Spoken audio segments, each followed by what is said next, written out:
Vamos lá. Bom, vamos começar nesta cruzada nossa contra o crime organizado. A Jovem Pan atenta, acompanhando, fiscalizando, cobrando as autoridades e elogiando quando necessário. Delegados e promotores estão intensificando as operações contra o PCC em São Paulo. É a cruzada contra o crime organizado. As autoridades revelaram que as grandes favelas, como Heliópolis e Paraisópolis, na Zona Sul, tornaram-se os principais pontos de receptação de celulares roubados em São Paulo. Um dos delegados explicou que os criminosos tendem a levar os aparelhos para as comunidades que a facção domina, devido à dificuldade de acesso e rastreamento nessas regiões dominadas pelo crime organizado. Nessas favelas, grupos especializados conseguem acessar os aparelhos para realizar transações financeiras antes de colocá-los para venda no comércio ilegal ou antes de desmanchá-los para a venda de peças. Dados da Secretaria de Segurança Pública revelam que de janeiro a maio deste ano, pasmem, quase 60 mil celulares foram roubados ou furtados na cidade de São Paulo. E o número é menor que o registrado ano passado. Não dá mais para andar nem de celular. Henrique Kriegner, agora a gente tem que sair com o celular do ladrão? Porque quando o marginal pretende, ao furtar ou roubar o celular, já não é nem mais o aparelho para revenda. Ele quer entrar nos dados financeiros das pessoas. O que fazer? Boa tarde, Capês. Boa tarde a todos que nos acompanham. Boa tarde aos meus colegas de bancada aqui. E realmente é um desafio. E as dicas dos especialistas de segurança beiram ao absurdo, por melhor intencionadas que elas sejam. O celular velho e um celular sem acesso à internet, talvez. Carregar uma bolsa falsa, uma carteira falsa com talvez algumas poucas notas.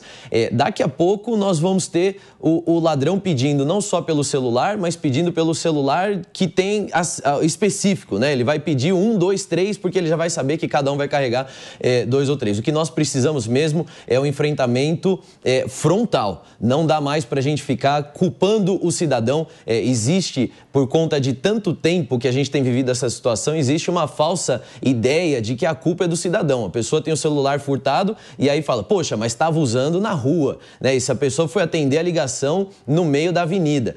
Sim, nós devemos fazer o nosso papel, mas não é culpa do cidadão que está exercendo a sua liberdade. Então nós precisamos mesmo das políticas públicas mais reforçadas nesse combate. É muito bom que as investigações já estejam chegando aí no cerne da questão, mas ainda falta muito trabalho, Capês, e também muito empenho das autoridades competentes para que a gente venha resolver isso de uma vez por todas, porque o cidadão paulistano, em especial, não aguenta mais.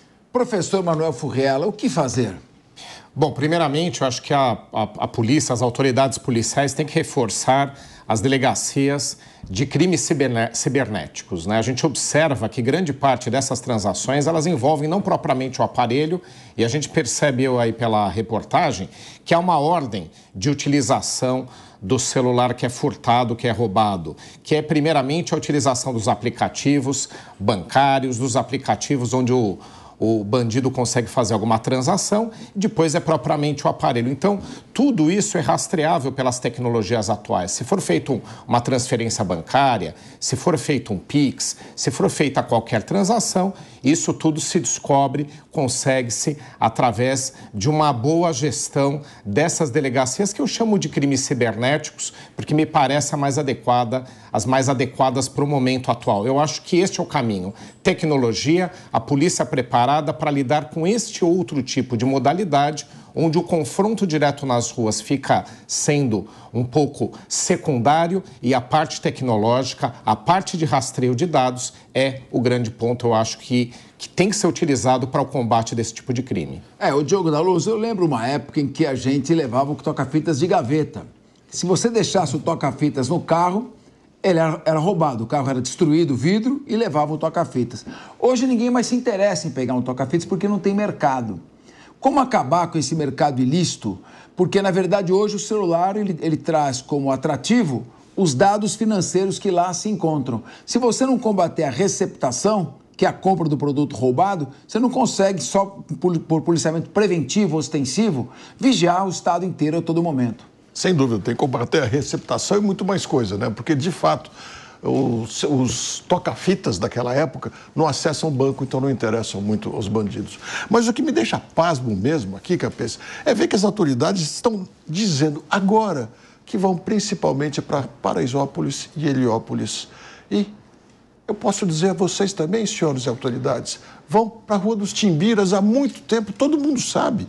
Quem tem o celular furtado ou roubado, rastreia e sabe o endereço dele. Isso não é novidade para ninguém. As vítimas sabem e avisam a polícia. O que falta às autoridades dizerem é que é preciso mudar o regramento sobre o flagrante. Porque uma pessoa que é assaltada, ela anda 100 metros ou menos, encontra o policial, diz que foi assaltado assim, assim, assado, e que tem um rastreio, porque outra pessoa do lado está rastreando seu celular, que ele está no endereço tal, o policial tem que dizer a ele: sinto muito, eu não vi acontecer, eu não posso ir atrás desse celular. É impossível a gente tratar o bandido dessa maneira. Deixa ele fugir, daqui a 48 horas mais ou menos a gente começa a investigar. O flagrante dura 24 horas. É preciso que as pessoas tenham palavra aceita, palavra acreditada, para quando chegar um policial disser que isso aconteceu, o policial vai imediatamente atrás do bandido, rastreando, aproveita o rastreio do celular e mais, ele está fazendo transações com o banco. Isso também é rastreável, gente. É só ir atrás e prender. E se for uma falsa denúncia, aí prende o falso denunciante em flagrante. É isso que tem que fazer para combater os celulares. Além, logicamente, de ir atrás dos receptadores que se organizam muito bem. Depois de fazer a invasão aos bancos, eles pegam esses celulares, limpam totalmente, juntam em lotes e exportam para a África, porque lá são operadoras diferentes das brasileiras e não existe uma ligação para fazer depois o bloqueio dos celulares lá. Querendo, dá para descobrir e acabar com essa coisa rapidamente. Agora, ô Leandro Ferreira, se as autoridades revelaram que os principais pontos de receptação são a favela de Heliópolis e de Paraisópolis, ao invés de revelar, o mais adequado não seria manter em sigilo e realizar uma operação para prender em flagrante? Boa tarde, Capês. Boa tarde aos meus colegas aqui da Jovem Pan. É um prazer estar aqui com vocês na audiência.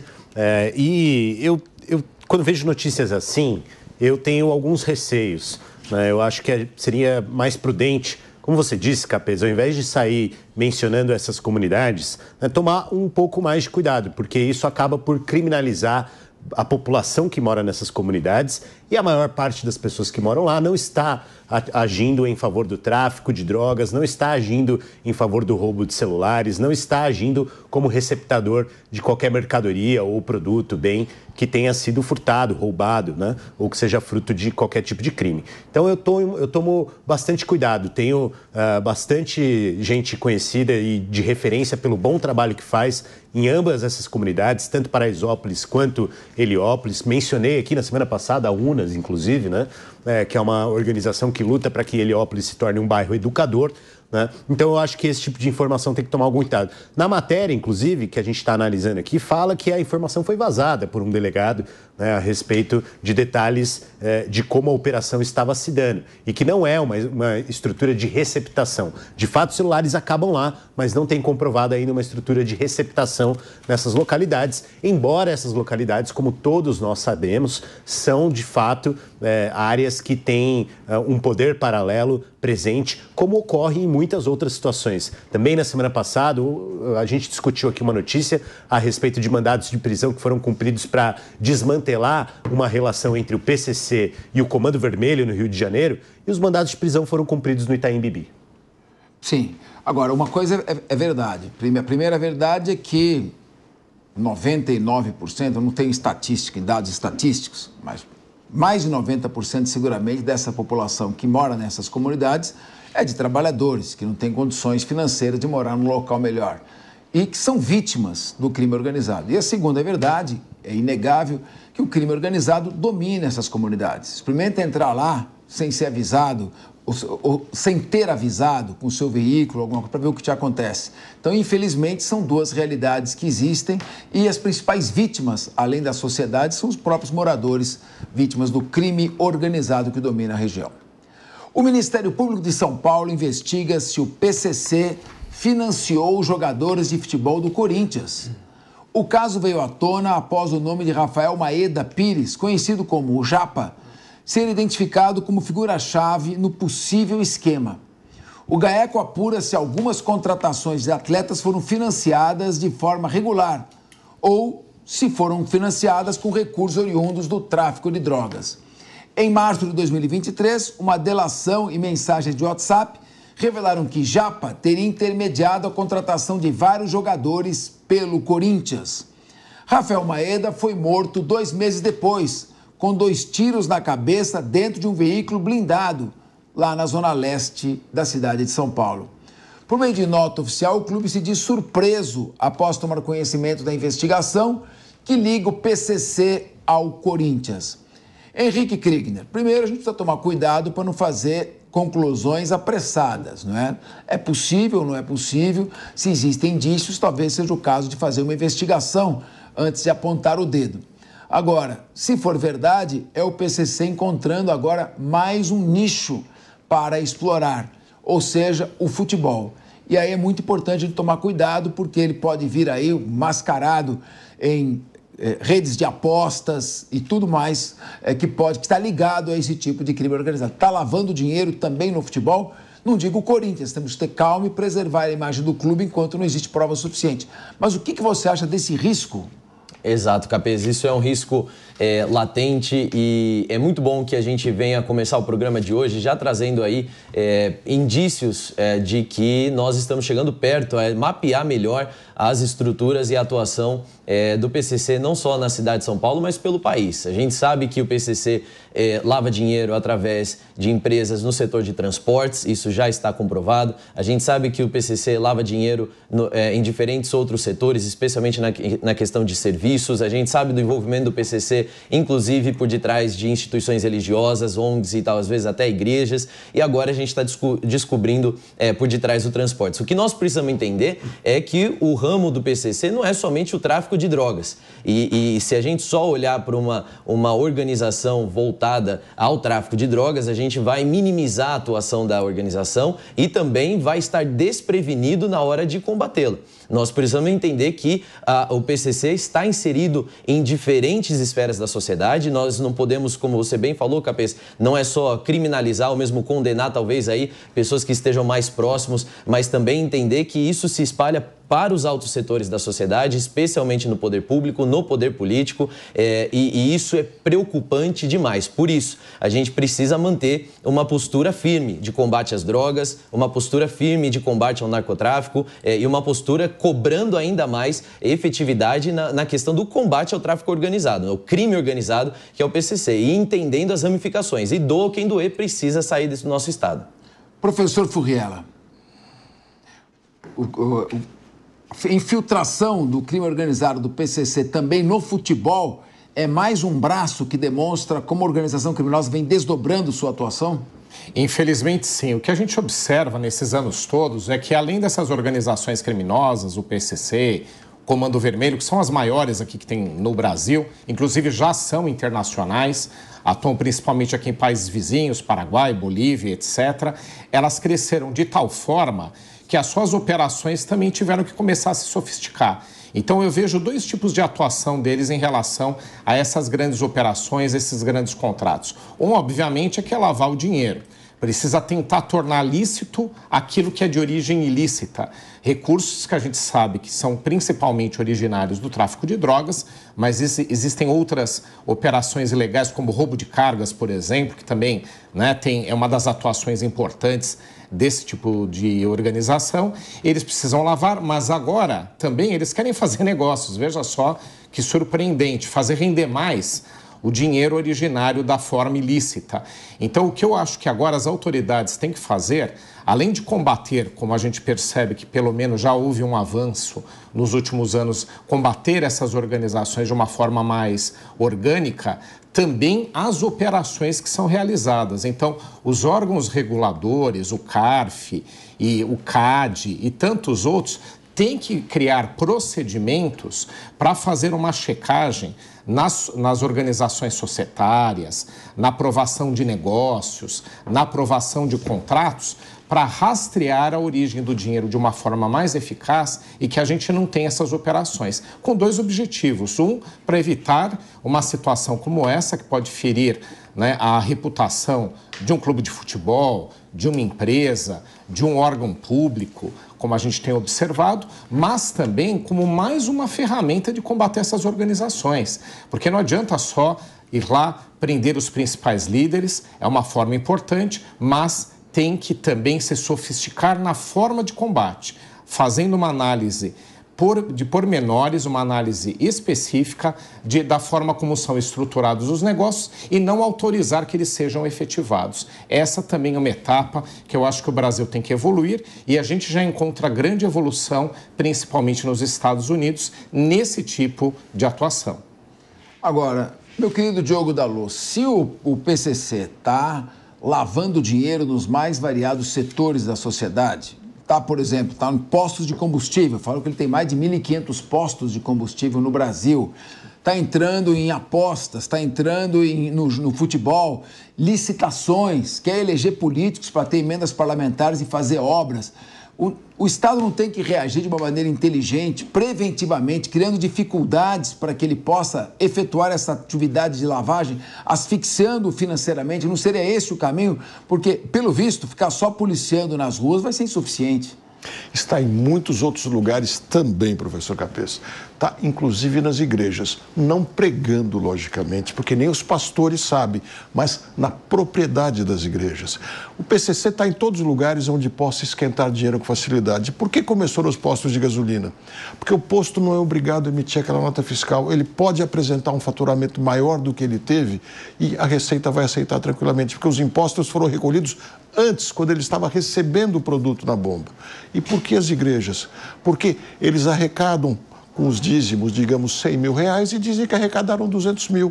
A mesma razão para estarem no futebol, porque eles fazem transações fictícias com jogadores de futebol. Dizem que foi de 100 milhões, digamos, mas que na verdade foi de 50. O resto foi uma forma de esquentar dinheiro. Mas de uma coisa eu estou certo, mesmo sendo São Paulino, se eles estão no Corinthians, e eu acho bem provável que sim, eles estão em todo o futebol. Não dá para a gente querer atribuir apenas a um time isso, porque todos estão na mesmo tipo de estrutura, talvez com uma ou duas ou três exceções no máximo. Muito bem. Leandro Ferreira. Capês, eu acho que o primeiro ponto aqui que nós temos que abordar é a preservação de um patrimônio do brasileiro, que é o futebol, em que o Corinthians tem um papel muito importante. Eu fico imaginando você, Capês, quanto está preocupado em fazer com que o seu Corinthians não seja objeto de captura por qualquer força predatória que seja, mas especialmente o crime organizado. Então eu acho que nós temos que proteger o futebol brasileiro, nós temos que proteger esses jovens que estão no futebol brasileiro. Me lembrou essa situação aqui, me lembrou aquela situação do funk. Muitas vezes o funk é financiado pelo crime localmente, mas você está lidando com o sonho de meninos que querem estourar artisticamente, você está lidando com o sonho de meninos que querem ter popularidade, que querem fazer música, que querem fazer arte, e só tem como alternativa acabar nas mãos do poder que tem alcance para financiá-los, que é o crime organizado. Não podemos deixar a base de jogadores de um time tão importante como o Corinthians ou qualquer outro ser capturada da mesma forma. Agora, eu concordo com os meus colegas aqui que as autoridades têm que ser implacáveis no combate a todo tipo de crime. Mas, se nós queremos chegar na raiz do problema, a raiz é uma planta. A raiz é a produção e a circulação e o direito de uso de drogas. A gente tem que legalizar algumas drogas, como, por exemplo, a maconha, para desmonetizar o crime. Nós precisamos chegar ao ponto em que nós vamos cortar o mal pela raiz para que eles não tenham que encontrar tantas alternativas e vão encontrar tantas quantas forem necessárias, porque não existe asfixiar infinitamente a economia, né? Eles vão encontrar alternativas. Então, que a gente faça como nas redes sociais, vamos desmonetizar. E desmonetizar é regular o mercado de consumo de algumas substâncias, especialmente aquelas que comprovadamente já têm um papel que não é tão danoso como outras drogas que são lícitas, como o cigarro e a bebida alcoólica. A maconha precisa chegar no ponto em que vai ser de uso legal para fins recreativos. Leandro, nem vou discordar de você quando diz que tem que legalizar mais atividades, mais hábitos das pessoas. Mas antes disso, tem outros muito mais importantes de serem legalizados. Por exemplo, as dificuldades, as proibições gigantescas que cria para fazer loteamentos para as pessoas mais pobres. E dá de mão beijada para o crime organizado o controle de todos os loteamentos populares. Você não vê uma empresa registrada com CNPJ fazendo loteamentos nas cidades grandes para as pessoas mais pobres. Por que não querem? Aquilo não é rentável? Claro que é, mas são tantas proibições federais, estaduais e municipais que só o crime organizado consegue fazer, porque faz tudo fora da lei e nem documentação dá. Tem muitas outras coisas, por exemplo, o jogo do bicho. Por que insistir em manter ilegal? Não é ilegal, é contravenção. Por que manter proibido o jogo do bicho, que acaba levando todo esse dinheiro para a criminalidade no final também, se a gente sabe que todo mundo joga e que a polícia não combate de verdade? Tem muitas coisas antes que também precisam ser legalizadas, inclusive os cassinos, porque eles existem. A gente pode fingir que não vê, mas eles existem. Então vamos legalizar, porque pelo menos vão pagar impostos, vão ter endereço, CNPJ e vão responder caso venham cometer crimes. Diogo, eu tendo a concordar com você em que maior regulação para mercados não regulados faz sentido. Agora, nós temos que lidar com um conceito que é bem liberal, viu, Capês? Que é o de externalidades. Qual é a externalidade gerada pela legalização de cassinos? Você vai em Macau, você vai em Las Vegas, você vai ver que, você vai em Reno, né? Você vai ver que não é uma externalidade positiva, é uma externalidade negativa que depois implica muitos... E em São Paulo essa tal externalidade é positiva. Mas os cassinos paulistas são maravilhosos. Leve sua família, vá tranquilo, que é tudo uma beleza. Eu vou terminar. Se eventualmente você não puder pagar na hora, nem imagino o que pode Eu vou terminar o raciocínio porque não era esse o ponto que eu estava abordando. O ponto é o seguinte: a externalidade negativa de ter um mercado desregulado de drogas, que é como as pessoas fazem para consumir maconha recreativamente, faz com que a gente tenha que gastar muito mais dinheiro enfrentando o crime. Quando a gente legalizar a maconha de forma recreativa, isso vai acontecer, vocês queiram ou não, gostem ou não, porque o mundo está fazendo isso, né? Nós também vamos continuar tendo externalidades negativas, mas elas são menores do que a do crime organizado. Hoje, talvez a externalidade do jogo em cassinos fosse maior do que a realidade que existe hoje. Mas eu insisto, a pior proibição é aquela que as pessoas vão fazer de fato. Nós estamos colocando na criminalidade as pessoas todas, jovens, idosos, etc., porque grande parte da população das cidades grandes mora em loteamentos clandestinos. Essa é a primeira legalização que tem que fazer. Vamos discutir as outras, sem dúvida alguma, porque eu estou convencido, o que alimenta crime organizado são as proibições. Se não houvessem proibições, aquilo que as pessoas vão de fato fazer, não haveria crime organizado. Foi assim que ele nasceu. O Henrique Krieger, eu queria ouvir a tua opinião, porque eu gostava muito de um jogador de futebol, o Dadá Maravilha, que falava sempre uma coisa é uma coisa, outra coisa é outra coisa. Exato. Tem uma urgência na regularização dos loteamentos, na mudança do plano diretor, no maior adensamento da área populacional na região que tem infraestrutura, porque, na verdade, o crime organizado ocupa áreas de proteção ambiental, está destruindo o meio ambiente. Ali a represa Billings, a represa Guarapiranga, lá em Grajaú, se tornou praticamente uma cidade sobre uma área de preservação ambiental permanente. E ele vende os loteamentos para pessoas de boa fé que depois não conseguem mais sequer regularizar aquela propriedade. Ele domina completamente aquela região. E ele se beneficia porque existe uma expressão até que chama o NIMP, né? Not in my backyard. Ou seja, eu não quero ninguém perto de mim aqui na região privilegiada da cidade. Vai lá para fora. E aí o crime organizado domina. Então, me parece essa questão do Diogo é uma prioridade. a regularização dos loteamentos na cidade de São Paulo para evitar o domínio do crime organizado. O que você acha da urgência da legalização das drogas? Eu sou contra, mas eu vejo que aqui o Diogo já não é tão contra, o Leandro é a favor, eu quero ver o professor Manuel Furriela também. Eu sou contra a legalização das drogas, mas sou a favor, por exemplo, do reconhecimento do jogo, da legalização e de uma carga tributária suportável para evitar que o crime organizado faça concorrência desleal. Mas eu queria ouvir você como um analista aí profissional. Boa, Capês. Olha, eu também sou contra a legalização das drogas e, para mim, a grande pergunta que fica, né? Antes de falar sobre esse assunto, nós falamos aqui sobre a incidência do tráfico, do uso, na verdade, de peças de celulares nas comunidades. E aí ninguém pergunta por que as pessoas estão preferindo, entre aspas, comprar peça de celular roubada, né? E é óbvio porque tem um custo menor, ou seja, a original ela é cara demais e aquela que vem pela precedência correta também é cara demais. Então, como é que a gente, nesse momento, ninguém aqui argumentou para dizer, vamos abaixar o imposto da peça do celular para garantir que então a peça roubada ou a peça de segunda mão seja interessante.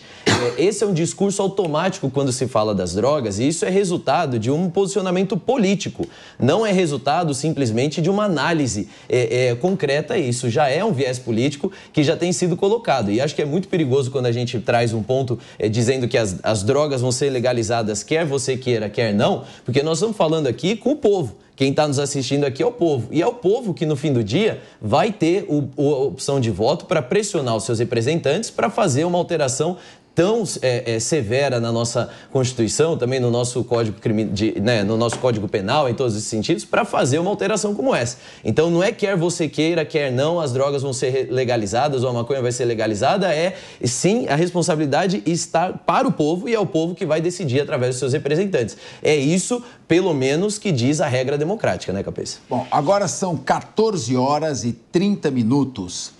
Professor Furriela, tem essa questão das drogas, legalizamos a maconha, mas e a cocaína, a heroína, o ácido lisérgico, a codeína, enfim, todas as outras drogas que continuarão sendo o crack, que são muito mais lucrativas do que a maconha. Vão legalizar também? E outra questão, eu não entendo até hoje por que numa cidade do porte de São Paulo tem toda essa limitação para a construção vertical. Ou seja, você pode aproveitar melhor a área, baratear o preço do metro quadrado, trazer a população para a região central e, com isso, fazer uma vigilância mais próxima e trazer as pessoas para a área de infraestrutura. Parece que a gente vive numa desordem, numa hipocrisia em que a desordem está aqui e a gente vira o rosto para o outro lado. Sem dúvida, né? Bom, primeiro acho que alguns pontos aí que são importantes a gente trazer, né?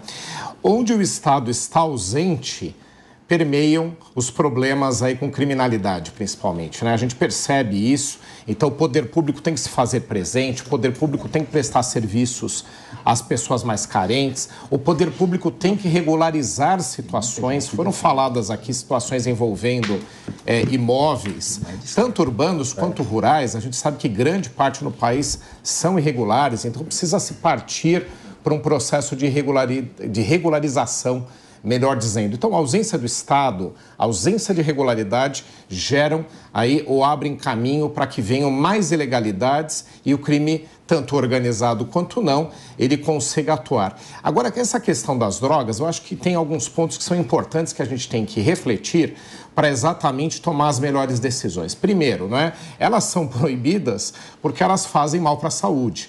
Elas são proibidas porque elas causam danos aos usuários. Elas são proibidas porque os usuários, a partir do momento que as utilizam, causam uma degradação da sociedade. Então, primeiro a gente tem que entender o porquê disso. Aí vem aquela discussão, né?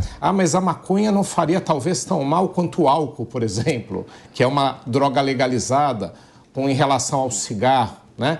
Então, eu acho que a gente primeiro tem que saber que são proibidas porque causam esse mal social, porque causam esse mal à saúde e a gente tem que ter um ponto também aqui importante, discutir se é para legalizar, quais seriam.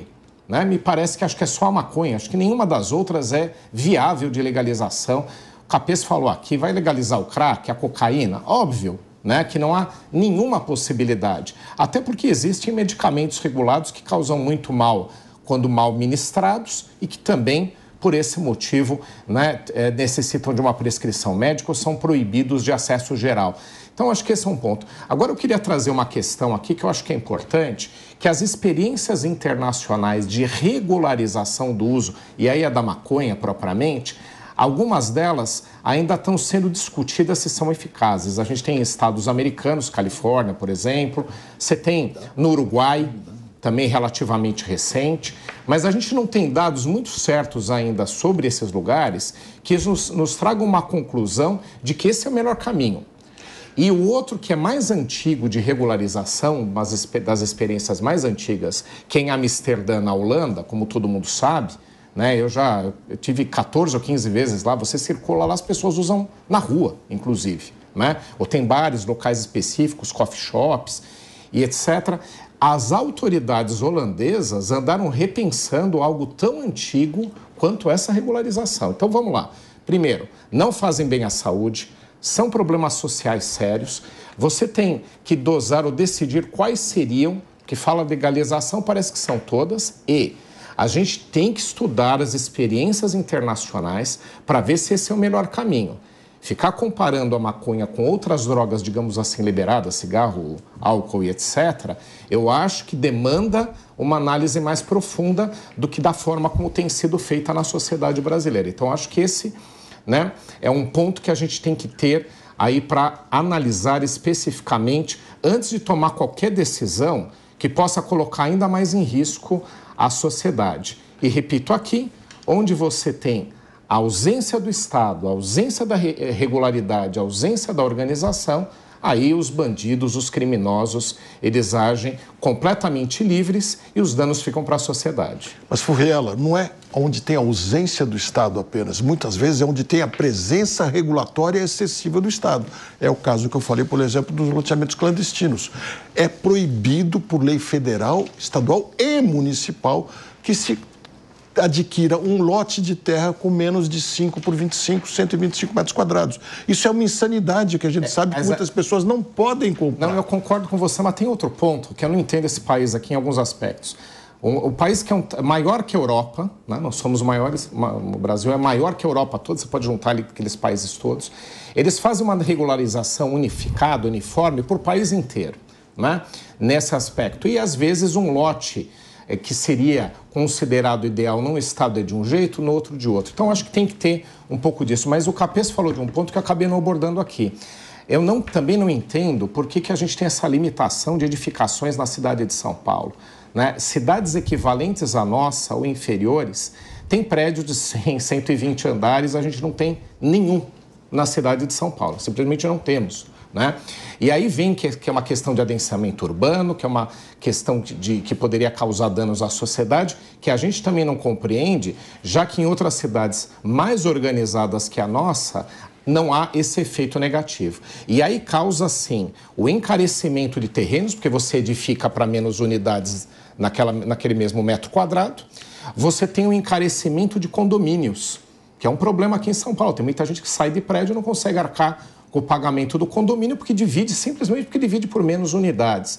Então, há uma série de problemas. E outro, a gente já está espantando novamente as populações mais carentes para regiões muito distantes dos locais onde elas trabalham. Simplesmente porque cada vez fica mais caro morar nas regiões mais próximas do centro, nas regiões mais adensadas, onde inclusive tem mais serviços, né? Justamente porque o uso dos terrenos não é feito de uma forma tão aproveitável quanto deveria. A gente encontra isso em grandes cidades do mundo e mesmo cidades históricas. O pessoal fala de Paris ou da Europa, que o modelo brasileiro é assim. Não é, não. Você tem uma região ali onde tem patrimônio histórico, onde não pode, mas se você andar pelas regiões onde não tem essa limitação, em Paris ou Londres, nessas grandes cidades, tem prédios altíssimos, sim. Então, não vai nessa. Não é verdade. A gente tem um mau uso, sim, dos terrenos em São Paulo, um mau aproveitamento, e a conta fica para o cidadão que tem que morar mais distante porque não tem dinheiro suficiente ou tem que ficar pagando mais caro quando consegue morar numa região mais privilegiada. Eu vi um documentário em que o cidadão sai, uma senhora, uma moça, uma mulher, ela sai 5 da manhã da sua casa, as ruas escuras, caminha com a filha para deixar a filha com a sua mãe, filha pequena, ela vai trabalhar, ela leva 4 horas para chegar no serviço. Depois ela leva mais 4 horas para retornar. Então, são 8 horas perdidas nesses movimentos pendulares, porque, como o professor Furriela disse, as pessoas estão excluídas da área em que existe infraestrutura. E aí elas ficam, claro, sob o domínio também do crime organizado, porque quanto mais distante do polo central, menor a fiscalização, mais difícil o policiamento e o crime organizado vai se apropriando. E também um comentário que fez o Diogo da Luz, muito interessante, sobre o excesso de burocratização, Diogo. Eu, em 2015, mais ou menos, a pedido do reverendo Aldo, da Catedral Anglicana, eu fui procurar um apoio para a creche da Catedral Anglicana, que fica ao lado da favela de Paraisópolis, apoio privado. E eu consegui uma instituição, um famoso, tradicional curso de inglês, que aceitou reformar a creche inteira para atender mais 1.000 pessoas, manter a creche e ainda se tornar a primeira creche bilíngue do país. Muito bem, quase que não sai. Porque ela disse, a última vez que nós tentamos ajudar, nós quase perdemos a nossa característica de fundação. E depois, para regularizar, não fosse ali na época o secretário de Justiça, que era o Anderson Pomini, o prefeito era o João Dória, nós não íamos ter conseguido. Porque tinha até que ter a autorização da aeronáutica para um prédio térreo. Então, quer dizer, quando o sujeito vai fazer uma lei, ele pensa em tantos detalhes, fica tão bonitinho na lei, mas é inexequível. Então, nós vamos mudar de assunto, mas o Leandro quer fazer mais uma coisa. Você também, Diogo? Rapidamente? Rapidamente para a gente poder mudar de assunto. Mas eu só acho que estou achando esquisito que o pessoal aqui, só porque um dos candidatos aí saiu dizendo que quer construir um prédio de 1 quilômetro, o pessoal aqui começou, de repente, a defender fim de gabarito, achar que isso vai resolver o problema da habitação popular na cidade. Não é por aí não, gente. É o seguinte, vai, Fiela, no Balneário Camboriú, onde não tem limite para o gabarito, e vê se o metro quadrado ficou mais barato ou mais caro. Ficou mais caro. Onde os prédios são mais altos em São Paulo, o metro quadrado é mais caro, porque você tem maior potencial de crescimento da metragem do empreendimento e, obviamente, aquele terreno passa a ser mais disputado pelas construtoras. Então não é... Mas a questão não é essa. Peraí, Diogo. Mas não é porque já estão colocando ele para bater em mim aqui do meu lado. Ainda vem você. Eu não vou bater em ninguém. Vou ficar espremido no meio. Mas é o seguinte, o que nós precisamos... Eu não estou querendo me basear num dos candidatos. Eu sei qual você está falando, inclusive... Quem não apresenta propostas técnicas, eu nunca vejo com bons olhos. Aqui só para também deixar claro qual é a minha visão. Mas assim... Não, mas deixa eu terminar esse ponto nem só dizendo sobre... que Camboriú é ou não o melhor. Ali há uma demanda tão alta que provavelmente nem fazendo prédios tão altos eles estão atendendo. Mas eu não terminei o meu ponto. Que beleza. Termina o seu ponto, porque não dá para comparar Camboriú com São Paulo. Pois é, mas dá sim para comparar, porque lá não tem gabarito e o metro quadrado ficou mais caro. Só que o que nós precisamos é que a habitação de interesse popular, habitação de interesse social, habitação do mercado popular, que é algo regulado, inclusive pelo plano diretor, corretamente, seja construída no centro. A cidade de Tiradentes é um mar de conjuntos habitacionais que está longe da infraestrutura. Nós precisamos ter esse tipo de conjunto, inclusive mais altos, né? Com a possibilidade de fazer, como se fez no Bronx, em Nova York, conjuntos habitacionais de habitação social com o gabarito mais alto, como se fez ali no Jardim Edith, ali próximo à ponte Roberto Marinho, né?